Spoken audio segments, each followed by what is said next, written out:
Hey everybody, how's it going? Alrighty, I'm ready to go live again today. I'm on YouTube. You can today live. Okay, let's get started. First of all, let me just mention a couple small basketball things real quick before I get going. Um, the women's basketball tournament next year is going to be in Minneapolis, and I think maybe the year after. So that bodes well for Iowa fans of women's and Kaden Clark fans. You guys will be able to travel up there and see her in Minneapolis. Also, I think the men's tournament is taking place. The Big Ten tournament is taking place in still, I believe, Indianapolis, Indiana, in that area until next year or the year after, and then it's moving to Minneapolis. So the men's basketball tournament will also be taking place in Minneapolis soon. Okay, you guys heard last week or over the weekend. Assistant coach from the team, Billy Taylor, has um, left the team to take a head coaching spot. I think at a school called Elon. Um, Billy, don't get me wrong, that's a huge loss as assistant coach, guys. He's a big recruiter. He knows the game well, and I think Iowa just lost a really great assistant coach. But that's the reason why he's a head coach now, because of who he is and what he brings to the table. Here's something interesting. I heard this idea floated around, and it makes sense to me. You guys know that Connor McCaffrey hasn't officially announced his coming back yet next season, as I think most people expect him to come back this season. What if everybody moves up now that Billy Taylor's gone? Move up a notch, and Connor slips into a little bit of a coach role. You know, like something like that, like a grad assistant coach or some kind of an assistant coach that's on the lower level to learn. Because I think Connor is going to make a great basketball coach one day, and he needs to get started somewhere. So and he's really a college graduate, and so why not start now? Um, so that's an idea to think of. So be watching for that to see if Connor actually becomes some sort of an lower level assistant coach for Iowa this year. Okay, moving on. I was motivated by, and I'm not going to keep you guys a long time because I have a dentist appointment today. Um, I was kind of motivated by all the talk on NIL, and I think over the weekend we saw Iowa lost a big recruit in Kyle Casper, who decided to go to Oregon. And and I don't blame the guy really. I mean, he is a legacy recruit, and it'd have been nice to have him come, especially since he reclassified and decided to join in the fall. His Oregon, but so I don't really blame him for two reasons. Number one, um, everybody knows Oregon's offense has always been more dynamic and more exciting than Iowa's. Okay, um, that's just the way it's always been. Oregon has an exciting, speedy, offense. We can't deny that they do. It'd be nice if Iowa could have that kind of offense. However, they don't. Okay, so he can go to school where he feels like he can be utilized more. I mean, I don't know how much our wide receivers are going to be utilized this year because we don't even know how much our quarterback is improved enough and not to get these wide receivers the ball. Another reason why I think he made a good choice is since he wants to come out this year. Um, are we? I think we got some pretty decent wide receivers, guys. We got Charlie Jones coming back. We got Reganey coming back. We got the emergence of Keegan Johnson and Arlen Bruce the fourth coming back. And they both showed flashes of greatness last year. And how dynamic they are, the things they can do. We don't want to forget about Brody Breck. I don't know how much he's contributing to spring ball this year, but everything says that when he does go to practice, he's pretty dynamic. And I know on baseball game days he does not actually practice, but he does show up for. He does go to the practices. He just doesn't participate, from what I'm understanding. So, but there's people saying he's kind of wowing people what he can do. All right, but we're gonna get back to the spring ball thing. I just want to get back to the NIL thing. Okay, so and that's what I want to bring it around to Kyle Casper. Everybody knows that Oregon has this great deal with Nike. Some kind of a Nike rep, alumni there. He's throwing his stuff around, and Oregon has these new uniforms every week. It seems like the new uniforms, new shoes, everything going on up there. So they're getting a lot. So I'm thinking that Oregon has some kind of a deal with all the players. I think all the players are making money because they're wearing the Nike gear. Okay, so Nike's just gonna fish out money, and they can afford to do it. So they're fishing out money, and I think NIL deal with Nike is probably fantastic for Oregon because they were on the verge of not becoming so great. Being an also ran team who used to be good, and now I think with the NIL and Nike money, and I'm not saying for sure that Nike's throwing their money around to all these players, but I'm willing to bet they are. Um, that now they can start getting these top guys like Kyler Casper. Oh, and over the weekend, our other big prospect, Kaden Proctor. Yeah, big old line guy who used to play with X in high school. He's been hinting around about Oregon, and so Oregon's getting to him too. He must be thinking about money, and I know that I think a lot of people thought that Kyler Casper, X, and Caden Proctor would all end up at the same school. Um, I would have said a couple of weeks ago that Iowa's chance of landing Caden Proctor were about 80 to 90%. I'm going to back that down to about 50% now because I think Oregon's heavily in the mix now. And this is what brings me to this part is because I think Iowa needs to get on board. They need to do something to attract are the best recruits out there. I don't like this whole NIL deal. I'm glad that the players are able to make some money off their images and can make some money while they're in college. Because the NCAA has really restricted them to what they could accept and what they could earn while they're in college. And so, but I think for the most part, you've seen some of the Iowa players, take advantage of that. The star players like Keegan Johnson and his brother Chris, Caitlin Clark, Spencer Lee have all taken advantage of that. But I don't think any of them are getting rich on the deals that they're making. On the deals that they made, and so it's not. This is NIL is not equal to all schools. Oregon, Texas, Ohio State, Florida State, all have more money than Iowa available, and really have some great deals in place. So you can have these guys can make money by a business or a corporation backing these guys, or they can do it by the school having a collective pool of money coming in and donations that can go to these kids for things that they do. Like community service or charity work or sports camps, things like that. They can make money that way too. And and there's and it's kind of unlimited what you could do with that collective thing pool. But but the boosters and the donors would have to get involved and spend the money. And everyday fan like myself, I can't afford to support these guys. I barely afford to support myself. I'm not one of those rich boosters.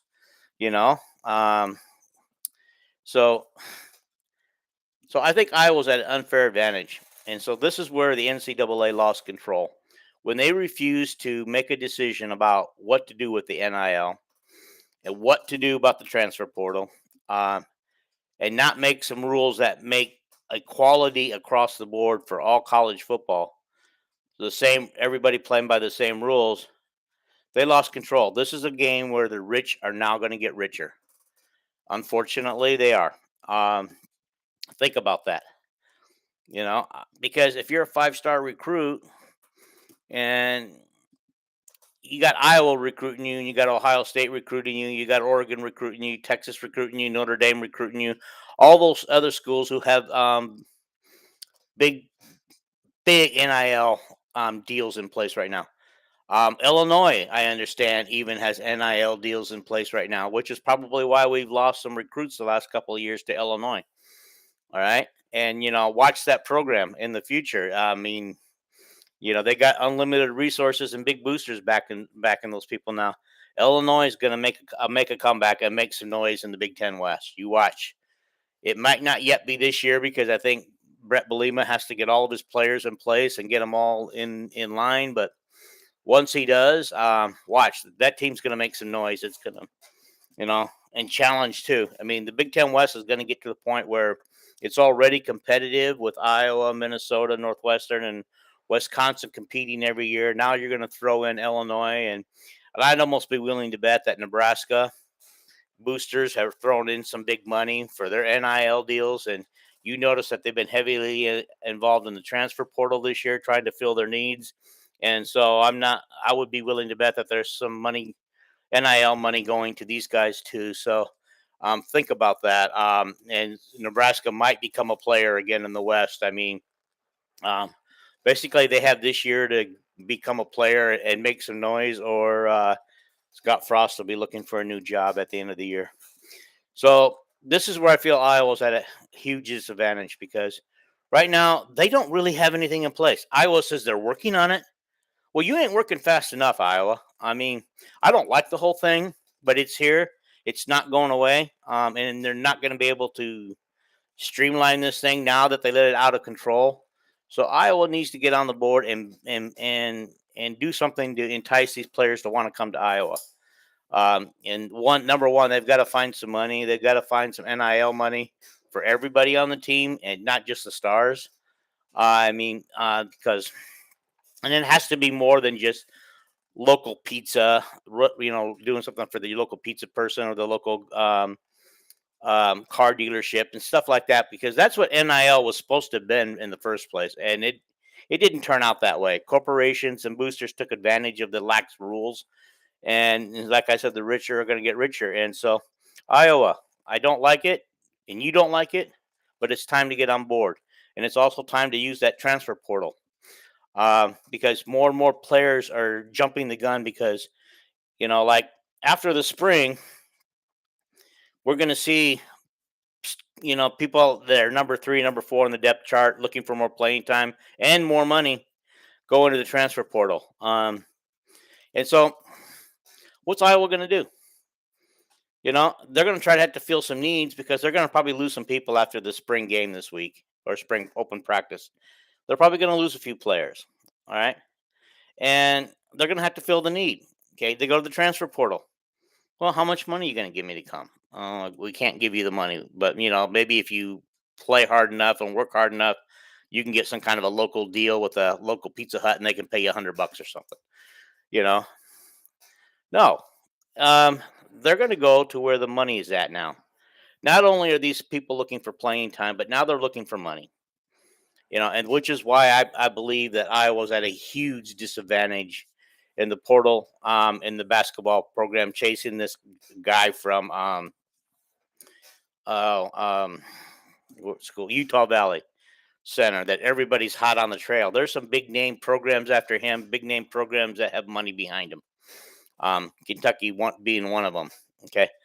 And speaking of which, I believe I mentioned this last time that part of the NIL deal and the transfer portal deal is Kentucky convinced their best player to come back, player of the year, come back to play another year at Kentucky because they found enough money that he'd be making more money playing for Kentucky next year than he would as a rookie in the NBA.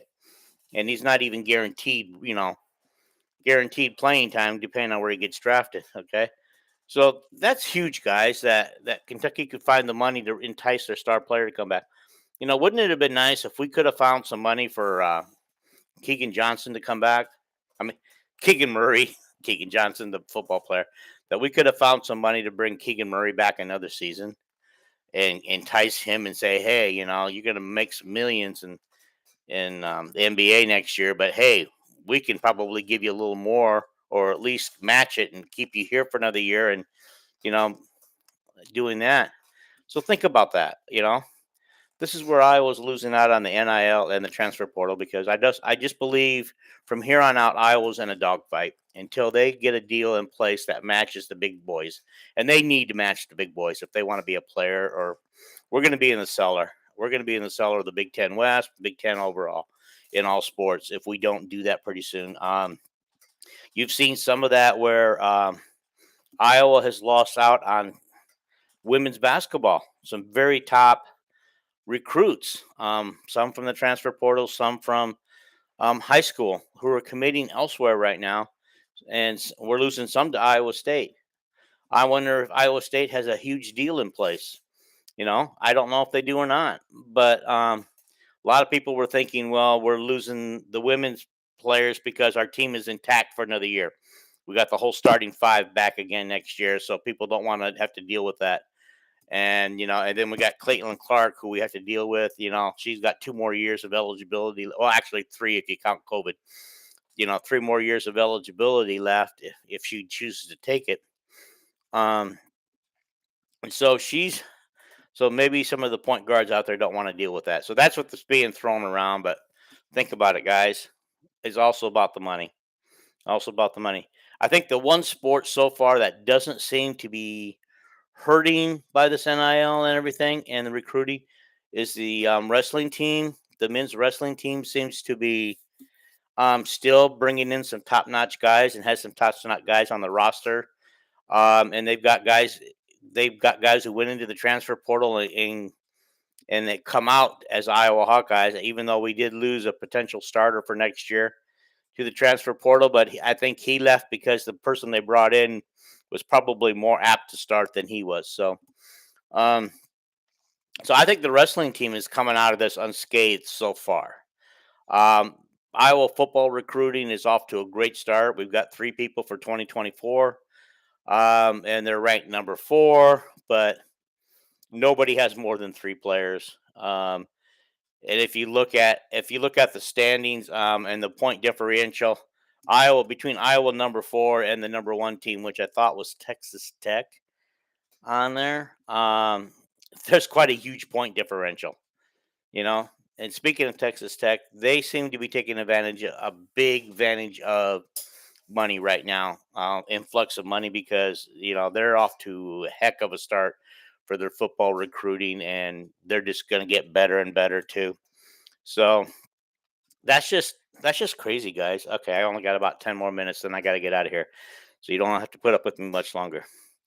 All right. So that being said, I you know I kind of outlined a little bit of what I think about the NIL and the transfer portal. I think we're hurting there in both cases, and both our men's basketball and our men's our football team are not using the transfer portal this year so far. I know that Fran said he would be going after a top notch center, the best center he can pull out of the transfer portal. We'll see if he sticks to that. We're not going to know a lot until after June 1st, because a lot of these guys who are also in the transfer portal are also declaring for the NBA, and may choose to. And I think most of them all didn't give up their eligibility. The only person I know of that gave up their eligibility was Keegan Murray. Okay, that was kind of like the main topics that I wanted to hit, but I wanted to hit a little bit on spring football. Okay, you guys know that I can't be there to watch it. I don't know if it's going to be live streamed. I hope it is. I'm going to try to find a live stream of it if there is. If not, somebody please take your camera and YouTube it. YouTube, especially the 7-on-7 drills and stuff that are always fun to watch. So and live stream it on YouTube. That'd be fun. But here's some things to watch for. Like I said before, I believe that after this week, after this game, we're going to see some people in the transfer portal. We may see. My guess is Spencer Petras is coming out of the spring no matter what, number 1. And if Alex Padilla hasn't closed the gap, or if it's not, we may see him leave. We may see him jump. Okay. Joey Labus, I don't believe he's leaving yet. Not yet, anyhow. Um, he'll probably wait a year. This is the year I thought Deuce Hogan would really step up and make some noise before he left, and unfortunately, things didn't end well, and he left. He left what I would call in a huff, and probably having his helicopter mother drag him out of Iowa because I think she was unhappy with the comments. Um, but that's another story for another day, and you guys already know about that. So, yeah. Okay. Did you guys know that we only have two running backs in spring practice? Two scholarship running backs right now. Both of the Williams. So it'll be interesting to see how they handle that. But Liddell Betts, our running back coach, has said publicly that these two are great. They can handle the load, and there's help on the way coming in this summer. There's help on the way. But guys, I didn't realize that. I thought we had a couple of other running backs in the fold. I did not realize we were down to two scholarship running backs. Okay. All right. So watch for the Williams. Obviously, they're 1 and 2. They're going to, or 1 and 1, whatever you want to call them. Obviously, they're the go-to guys, and we'll see how the new guys do coming in. But obviously, there's room for the new guys to make some noise and earn some playing time. Um, Logan Lee, I hear, is taking most of the one reps at center this fall. And I think most people thought it would be Malinsky, and I believe you can say it Malinsky, but he, from what everything I hear, he's been injured and hurt all year and not practiced at all. And so Logan Lee has moved from the defensive line to the O line, and if yesterday George Barnett talked about his O line a little bit, and guys, I'm a little concerned. It sounds like he's more than concerned with his O line. So it sounds like, we may have some more O line troubles this year. So, if Spencer Petras starts the season and he's having trouble getting the ball out, blame the O line again. I blame the O line all year. I wasn't blaming either Alex or Spencer on their issues. I really weren't. And on the play calling that people were mad about with Brian Ferentz, they really couldn't run some of the stuff they wanted because the O line just couldn't do their job, which is why, you know, our running back last year, oh, gosh, guys, I'm getting old. I can't even think of his name anymore. But anyway, why he lost more yards, it seemed like, than he gained all year. He sure lost a lot of yards with his dancing, but he was looking for some holes. And he really wanted to do big things last year. And even though he did rush for over 1,000 yards last year, and he's now going to be an NFL player. It's just sad. It really is. Um, to see that the O line is not what it was supposed to be. We lost Cody Ince, who was totally unexpected, was expected to be a starter on the O line, and so Um, guys, so if you go to the practice this week, watch the O line. Let's see how the O line's doing. Who's in the O line? Who's playing guards? Who's playing the defensive end? Who's coming from the edges? No, I'm sorry. That's defense. But who's doing the blocking? Who's pushing people off the ball? Who's pushing people downfield? And how the running backs doing, getting through? And do our quarterbacks have time to make a throw? Obviously, they can't be tackled. So they don't have that game speed at that point, that game speed, because basically if somebody gets through, all they have to do is just touch them for a tackle, and that's it.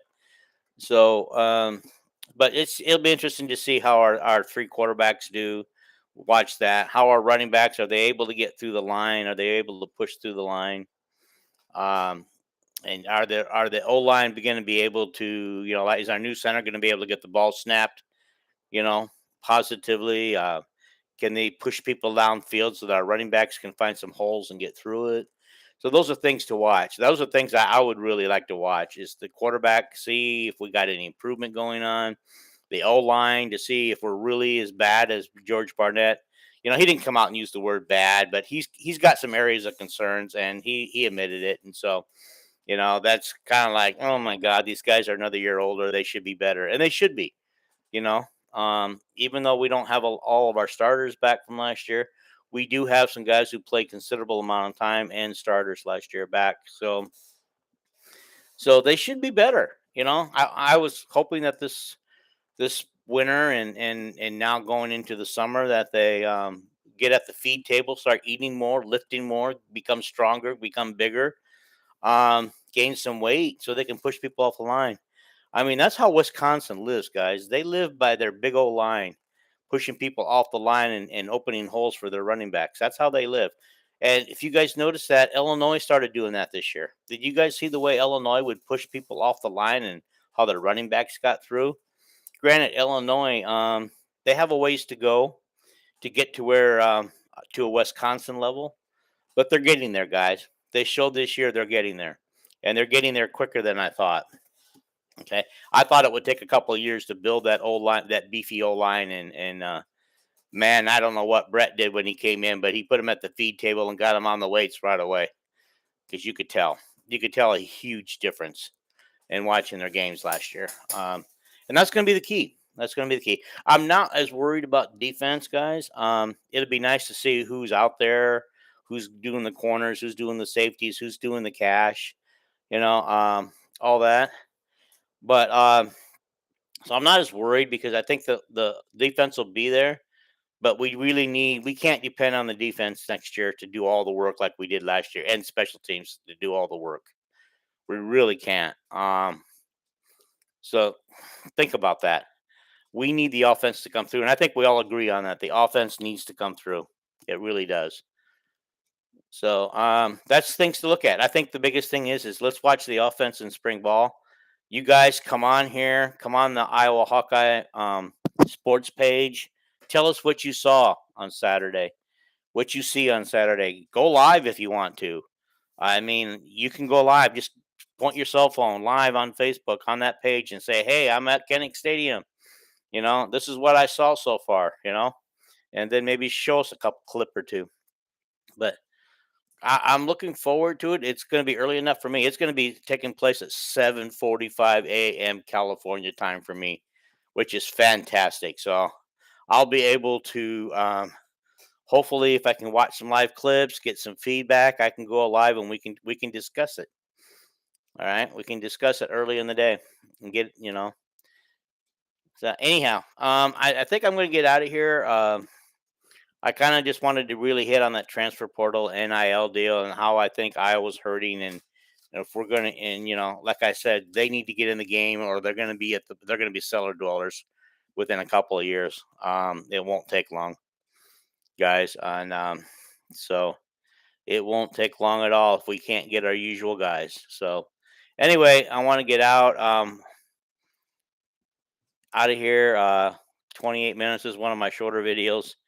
So I'm going to end this. And guys, be sure to share this with your friends. Be sure to hit the subscribe button. If you've made it this far, subscribe, please. Follow on Facebook. Follow us at Iowa Hawkeye Sports on Facebook. It is a private group, and we try to limit it to positive people, and we try to keep the negativity out of there. Although we do allow for open discussion, you're feel free to come in and voice your displeasure with how things are going because we do that. But also at the same time, we don't want you being rude or snarky to other players. I mean, to other people on the page, and we do have current football and basketball players who follow us, as well as former players and future players and their families following us. So we're doing something right. We're almost to 3,000. We're getting really, really close. That'd be great if we could go over 3,000. So share the YouTube video, share the website, hit like and subscribe on both of them. Guys, we're slowly building, and we just want to build this brand and just keep going. And I wish you guys the best of luck. Have a great Thursday. I hope you all have a wonderful day, and go Hawks on the spring game this weekend. And you guys who are going, be safe. Be safe, and and do give us some feedback. We just really want you to get some feedback. If you're willing to do some feedback, send me a private Facebook message, and maybe we can work something out where we can go live together, or I'll just put you on live or something, and we can talk about it. And so that if you're willing to do that, all right. Take care. Happy Thursday, and out.